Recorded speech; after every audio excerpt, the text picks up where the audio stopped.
Continuamos en esta segunda parte de este mensaje de este Jueves Santo. Jesús celebró Pesaj, Pascua. Al estar cenando con sus discípulos, lo leí, él toma el cáliz del vino y les dijo que bebieran de ella todos, porque esto es mi sangre del nuevo pacto. Sangre que es derramada por muchos, pero es para el perdón de los pecados. Aquí hay algo importantísimo, fundamental, básico para los cristianos. Jesús, siendo judío, cumpliendo la ley judía, cumpliendo cada una de las ordenanzas que Dios había dado a través de los siglos a su pueblo Israel, en usos y costumbres, cumplió cada una de ellas. Pero ahora, en estos momentos finales de su vida, en los momentos en que él iba a cumplir su encomienda de ofrecer su vida en sacrificio, derramar su sangre preciosa para limpiar de maldad al mundo y tomar la victoria triunfando en el día de su resurrección, Jesús declara que esa sangre es la señal para un nuevo pacto entre Dios y su creación, el hombre. Rápidamente quiero hacer una referencia nada más de el inicio del antiguo pacto,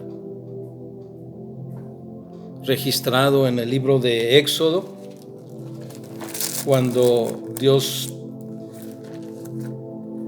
con Moisés le da las ordenanzas, y vemos registrado la ley, las ordenanzas para que la nación de Israel pueda vivir una vida apartada, santa, diferente a las demás naciones. Nos dice el libro de Éxodo capítulo 24, hablando de ese momento en el que él estuvo con la presencia de Dios en el monte Sinaí, cuando Dios le dio las tablas de la ley. Voy a leer nada más esta parte, Éxodo 24, versículo 7. Moisés tomó el libro del pacto y lo leyó a oídos del pueblo y les dijo: haremos todas las cosas que el Señor nuestro Dios ha dicho y obedeceremos. Entonces Moisés tomó la sangre y roció sobre el pueblo y dijo: he aquí la sangre del pacto que nuestro Dios ha hecho con nosotros sobre todas estas cosas. Allí, en este acto, Moisés delante del pueblo y a través de este ritual de esparcimiento de la sangre de estos animalitos que habían sido sacrificados en holocausto, era a través de la sangre que estaba enfatizando la obediencia a los preceptos y mandamientos con el Señor, y estaban haciendo este pacto, Dios con la nación y ellos con Dios, un pacto. Encontramos siglos después a este Cordero de Dios declarando, teniendo una comparación de esa sangre que iba a derramar con el vino que estaba ofreciendo de una manera simbólica, tomen de lo que da vida, tomen de mí, de mi esencia, porque esto les dará vida y les limpiará de todo pecado. Y es mi sangre derramada el inicio de un nuevo pacto, el pacto de la gracia. Y podemos encontrar mucha referencia a esto en el libro de Hebreos. Ustedes pueden estudiarlo, meditarlo, donde el autor enfatiza que en el nuevo pacto las cosas del antiguo quedaron atrás, porque ahora estamos bajo una gracia, bajo un favor, bajo una misericordia de Dios extendida por el hecho de la obediencia de Jesús. Gracia, gracia. Y con la señal de la Pascua en nuestro corazón, en nuestra vida, la sangre del Cordero, el enemigo tiene que pasar por alto y no dañarnos. Se requiere la fe, se requiere la aceptación, se requiere también la obediencia a los mandatos de Jesús.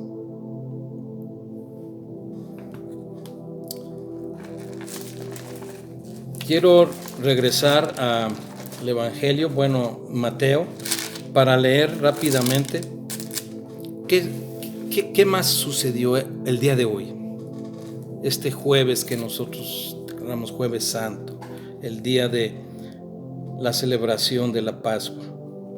Estando Jesús en esta cena,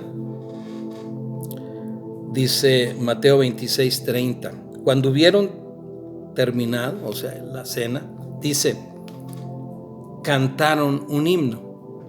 No nos dice qué himno, no nos dice qué canto, no nos dice qué alabanza. Pero la nación de Israel, desde antes de Jesús, David compuso salmos, Coré, sus hijos, Asaf, Moisés mismo también compuso alabanza, y lo tenemos registrado en el libro de los Salmos. Obvio es de que Jesús cantaba salmos y quizás llegó a componer alguna alabanza también. El punto es que en esta reunión, en este día, también cantaron, también alabaron. Y nos dice que entonces después salieron dirigiéndose al monte de los Olivos para tener un momento de oración.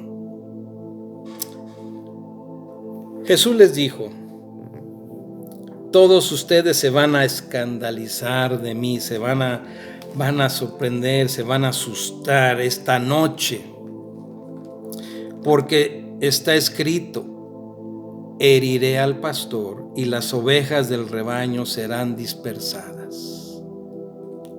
Pero después que haya resucitado, ya Jesús estaba declarando su victoria. Sabía que iba a pasar por una lucha tremenda, y ahorita vamos a ver ese sentimiento que llegó a lo más profundo de nuestro Señor Jesús. Él, encarnado como humano, tenía todas las emociones, sentimientos que usted y yo tenemos, el temor también. Respondiendo Pedro le dijo, aunque todos se escandalicen de ti, yo nunca me voy a escandalizar. O sea, él en cierta manera muy seguro de que seguía a Jesús no importando bajo qué circunstancias. Jesús le dijo, conociendo las circunstancias que iban en el futuro a pasar, de cierto te digo, Pedro, que esta noche, antes que el gallo cante, me negarás 3 veces. No una, ni 2, 3 veces. Pedro le dijo, aunque me sea necesario morir contigo, no te negaré. Y todos los discípulos dijeron lo mismo, se pusieron muy valientes, ¿verdad? Cuando Jesús les dijo: no, Señor, contigo hasta la muerte. Bueno, Jesús sabía que no iba a ser así. Jesús sabía que sus amigos, sus compañeros iban a pasar también por momentos de temor, de lucha, de duda, de incertidumbre. Pero bueno, nos dice que Jesús, caminando con ellos, llegó hasta un lugar que se llama Getsemaní, un huerto ahí en el Monte de los Olivos, donde en otras escrituras nos menciona que Jesús le gustaba ir a este lugar donde había muchos olivos. Inclusive aquellas personas que tienen la oportunidad de hacer un viaje a la nación de Israel, a visitar Jerusalén, pueden ir a este lugar y ver ahí todavía esos árboles de olivo con cientos de años. A este lugar donde tenía una vista de la ciudad, Jesús le gustaba ir a orar, y siendo los últimos momentos, la última vez que iba a estar en este lugar, se dirigió allí para tener momentos de intimidad con el Padre, para ser fortalecido, para pasar esos momentos difíciles que iba a enfrentar. Y entonces llegan ahí y Jesús les dice: ustedes siéntense aquí entre tanto que yo voy a aquel lugar y oro. Y tomando a Pedro y a los dos hijos de Zebedeo, Jacobo y Juan, estos dos hermanos, comenzó a entristecerse y a angustiarse en gran manera. Y aquí señalo y recalco estas palabras: empezó a entristecerse y a angustiarse. Angustia, ¿qué es la angustia? Es ese temor crecido, es ese temor cuando hay que enfrentar un problema, una crisis, algo peligroso, cuando se sabe que va a estar muy fea la situación. Todos seguramente nos angustiaremos. Jesús no fue la excepción. Jesús se hizo humano. Jesús pasó por lo que usted y yo podemos pasar, porque Él se encarnó. Dejó su divinidad y experimentó todo lo que nosotros como humanos podemos experimentar. Y en estos momentos de prueba se angustió, y nos dice, de gran manera. Y Jesús les dijo: mi alma está muy triste, hasta la muerte. O sea, muy triste. Quédense aquí y velen conmigo. Velad conmigo, acompáñenme. Jesús estaba necesitado de este apoyo, de sentir esta fuerza de apoyo por parte de estos sus amigos, sus compañeros, aquellos que Él había depositado esa esperanza de que siguieran compartiendo lo que Él vino a enseñar. Y dice: y yendo un poco adelante, se postró sobre su rostro, orando y diciendo: Padre mío, si es posible, pase de mí esta copa, pero no sea como yo quiero, sino como tú lo decidas. Aquí Jesús tuvo ese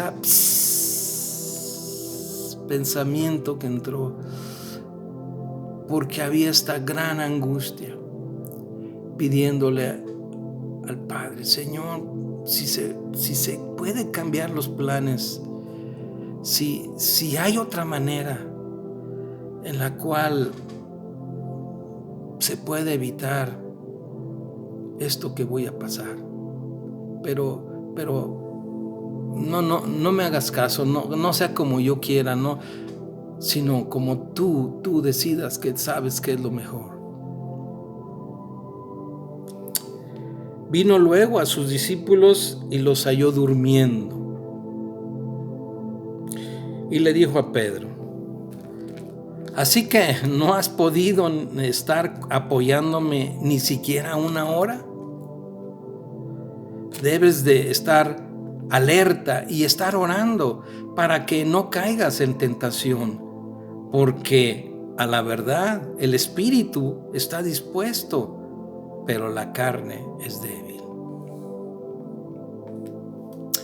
Qué verdad para todos aquellos que queremos agradar a nuestro Dios. Cuántas veces tenemos que luchar con esa debilidad de nuestra carne.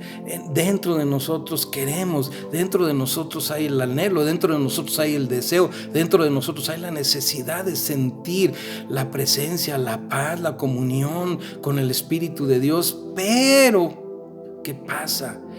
Nuestra alma, nuestra carne nos jala para otro lado y la desidia, la flojera, el desánimo, las ocupaciones, las inquietudes, pues nos ganan. Nuestra carne es débil. Tenemos que esforzarnos en estar atentos, velando, porque si no oramos podemos caer en tentaciones diferentes, de diferente tipo, diferente clase, que nos harán menguar en nuestra fe, que nos harán estar débiles, que nos harán tomar decisiones incorrectas, que nos harán que le demos lugar al temor, que demos lugar a la duda. Velar, estar atentos, orar. Jesús nos dice que otra vez se retiró y oró por segunda vez diciendo: Padre mío, si no puede pasar de mí esta copa sin que yo la beba, hágase tu voluntad. Aquí es algo tremendo. Jesús está en esa situación. En otras palabras, Padre mío, si yo no la puedo hacer, si yo no puedo lograrlo, de todas maneras, hágase tu voluntad. Tremendo. El Rey de la Gloria, el Creador del universo, se humanó, pero se humanó de tal forma que se despojó de su gloria. Y aquí tuvo él, pasó así, ligerito. Si no puedo vencer, si no la puedo hacer, pero no le hace, adelante, hágase tu voluntad. ¡Wow!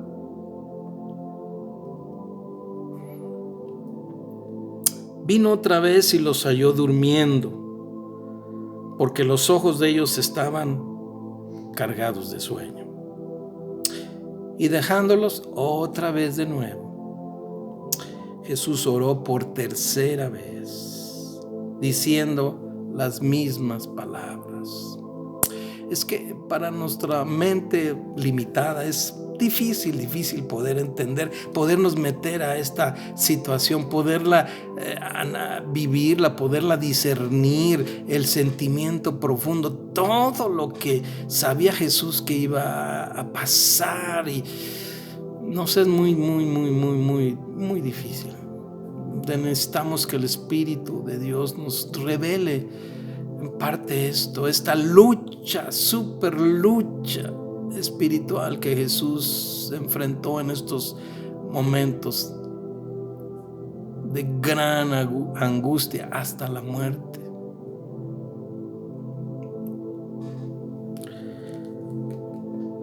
En otro evangelio, el evangelio de Juan, nos narra que en esta angustia Jesús sudó, estaba tan angustiado que estuvo sudando como gotas de sangre.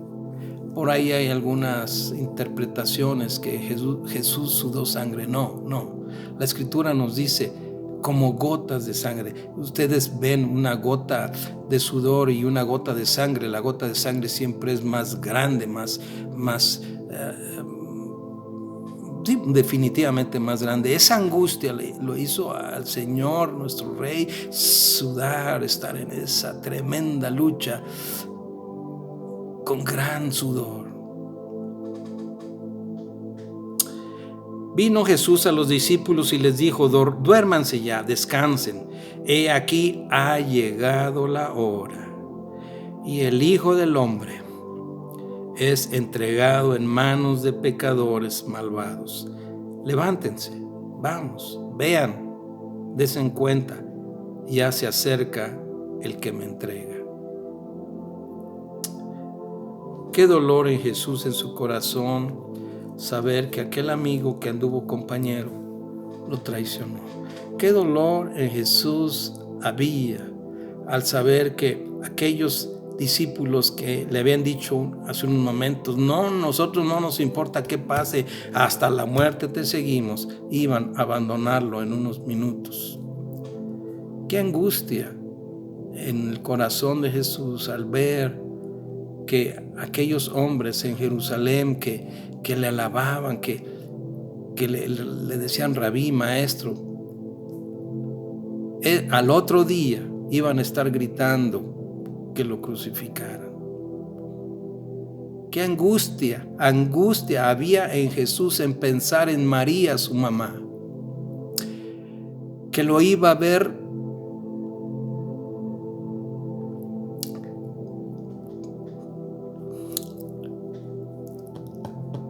desfigurado. Jesús tuvo el dolor de María, su mamá. Jesús se angustió por su mamá, porque sintió el dolor que ella iba a sentir al verlo crucificado. Todo se le juntó. Y más profundo, Jesús sabía que al estar sufriendo físicamente todo el martirio, agonizando en una cruz, escuchando maldiciones sobre él, insultándolo, blasfemándolo, iba a haber un momento crucial en el que él iba a tener esa separación de la unidad perfecta que había con el Padre. Cuando Jesús absorbiera, tomara el pecado de la humanidad. La palabra nos dice que hubo tinieblas, esa maldad se hizo presente estando Él en la cruz. Esa maldad representada en las tinieblas vino para hacer burla y mofa, creyendo una victoria. Y cargando Jesús toda esa maldad en Él, cargando Jesús toda la podredumbre humana, hubo una separación de la santidad, de la divinidad del Padre, para que Jesús tomara esa maldad. Eso Jesús lo sabía, y para Él era algo tan fuerte. Por eso Él clamó en esa angustia, no solo en su dolor, pero en la separación de la comunión con el Padre. Padre, ¿por qué me has abandonado? Nuestra mente no nos da lugar a poder comprender la profundidad de esto. Pero Jesús aquí en el huerto de Getsemaní sabía que iba a enfrentar todo esto. Y bueno, nos dice pues la Escritura que mientras todavía Él les estaba diciendo esto, vino Judas con mucha gente, con espadas y palos, de parte de los principales sacerdotes y de los ancianos del pueblo.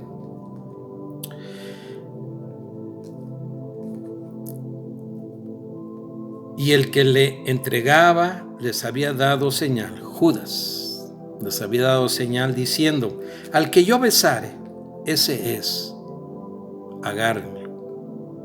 Y enseguida se acercó a Jesús y dijo: Salve, maestro, y le besó. Y Jesús le dijo: Amigo, ¿a qué vienes? Entonces se acercaron y echaron mano a Jesús y le prendieron. Pero uno de los que estaban con Jesús, extendiendo la mano, sacó su espada e hiriendo a un siervo del sumo sacerdote, le quitó la oreja. Entonces Jesús le dijo: Vuelve tu espada a su lugar, porque todos los que tomen espada, a espada perecerán. En el otro evangelio, en Juan, nos dice que era Pedro. Y nos dice que también Jesús en la cena les había dado instrucción de que tomaran alguna espada para que se cumpliera la escritura que él se juntaba con malhechores. Este es otro tema, otra enseñanza, pero aquí yo puedo encontrar algo.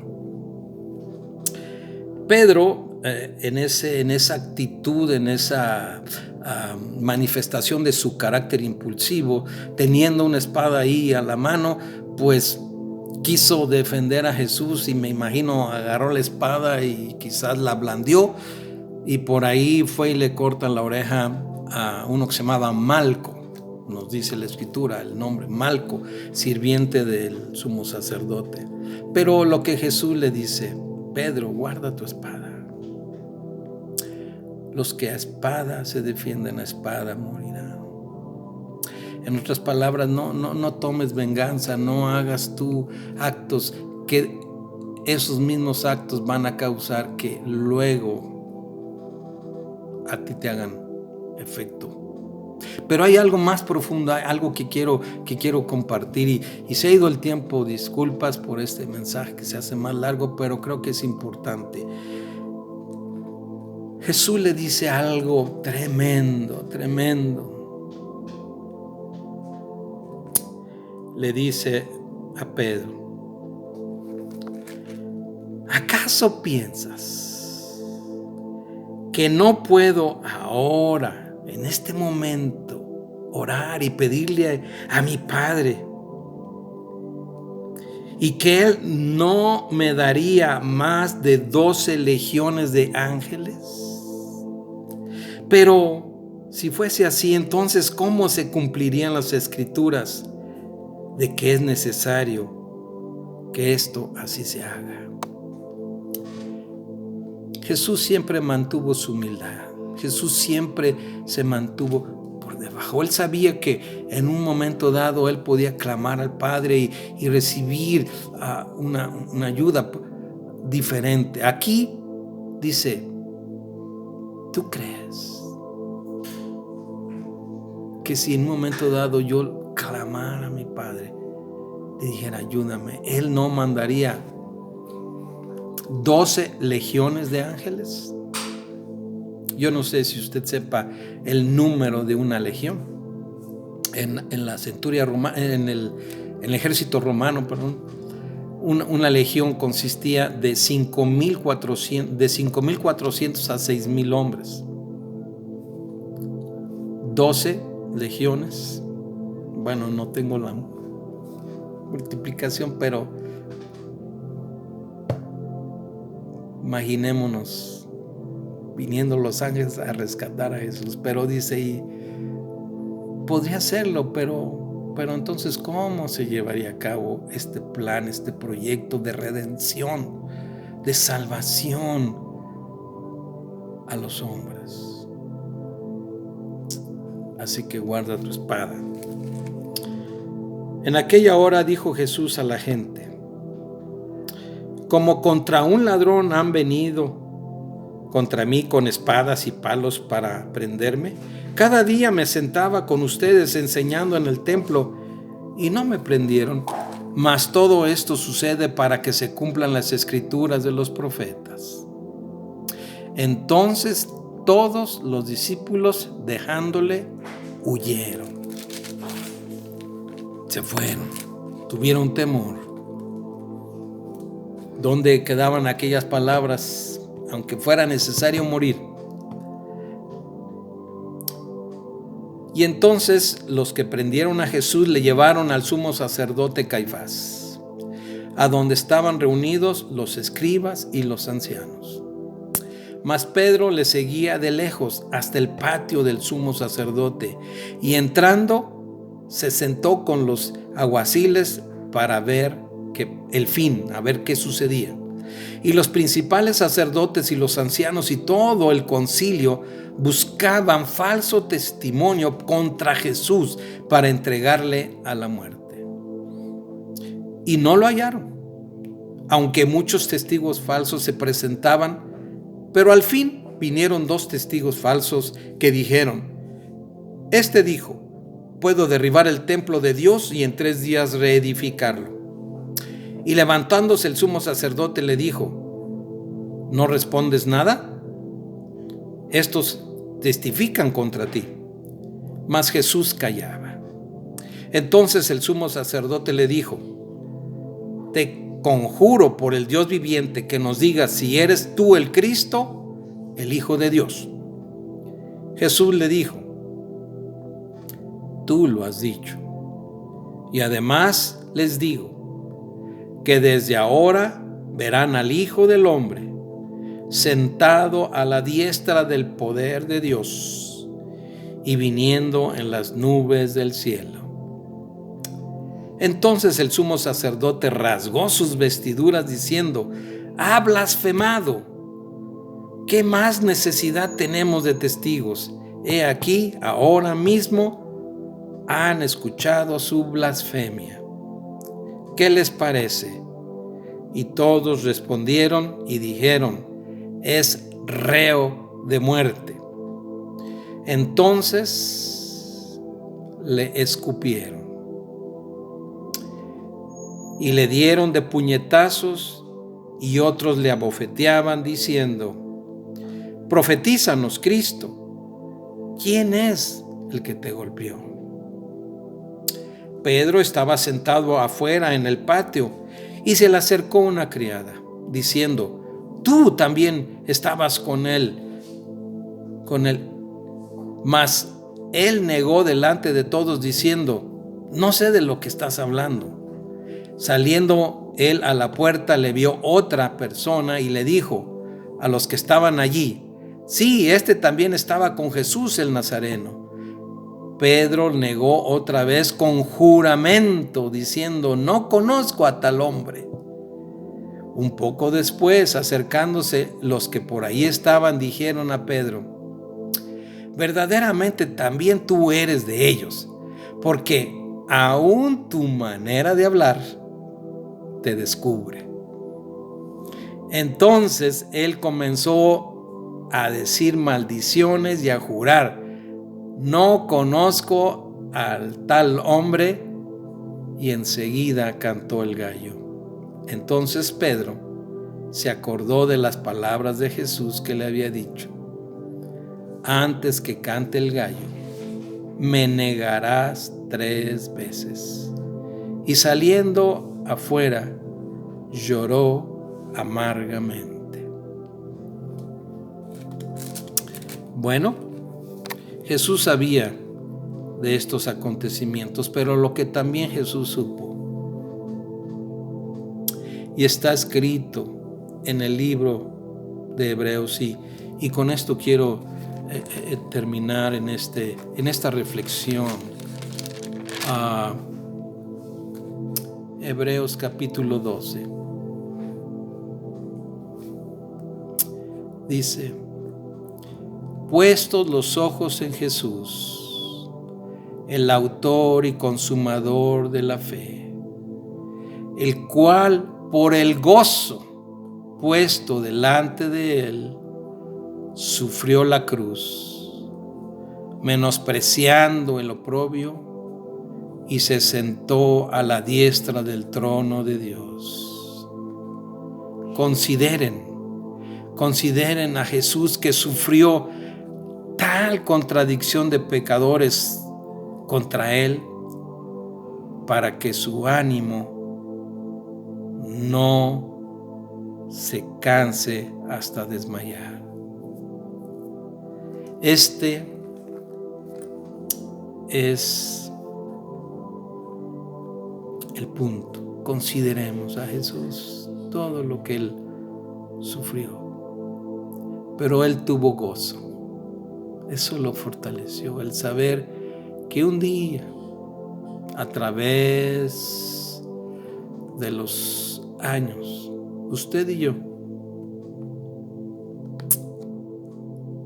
declararíamos su amor, su grandeza, su fe, aceptaríamos su sacrificio, haríamos de Jesús nuestra Pascua. Su sangre en nuestras vidas nos justifica y nos limpia. Por todos aquellos miles y millones de mártires, de hombres, mujeres, niños, ancianos que han declarado que Jesús es el Rey de reyes y Señor de señores. Por todos estos multitud incontable que Juan vio de toda tribu, pueblo, lengua y nación, alabándole, glorificando al Cordero, diciendo que por su sangre han sido justificados. Ese gozo impulsó a Jesús y nos dice: consideren, piensen, reflexionen en el sufrimiento que llevó Jesús, para que lo que les pase no los desanime, para que su sufrimiento temporal, para que sus penurias sean menguadas, considerando todo aquel sufrimiento del Rey. Así que les animo a que consideremos el amor de Jesús. Termino con una oración. Jesús hermoso, precioso Señor, sentado estás ahora en tu trono de gloria, pero te costó mucho, demasiado, inimaginable en la mente humana, el dolor que soportaste. Dolor físico, pero aún más el dolor en el corazón, en el alma, por el sufrimiento de saber que muchos, Señor, no aceptarían tu favor y tu gracia. Amado Jesús, yo te ruego, perdónanos.